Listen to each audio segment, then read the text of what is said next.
Kreacija ima bezuvjetnu ljubav. Šta god ti kažeš ide. Ako ti kažeš život je težak, kreacija kaže može, to je jedno zanimljivo iskustvo. Može, bit će težak. Ako kažeš život je zabavan, bude zabavan. Šta ne znači da nije izazovan.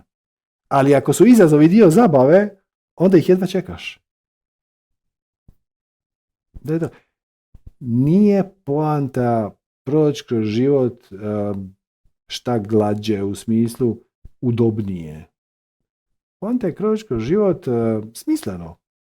Otkriti svrhu i smisao, dijeliti je, uživati, jer dijeleći svoju svrhu i smisao stvaraš pozitivnu povratnu vezu gdje ti pomažeš drugima da oni ostvare svoju svrhu i smisao, a oni natrag tebi vraćaju signal, energetski signal da si dobrodošao i onda smo mi svi zajedno dajemo i primamo.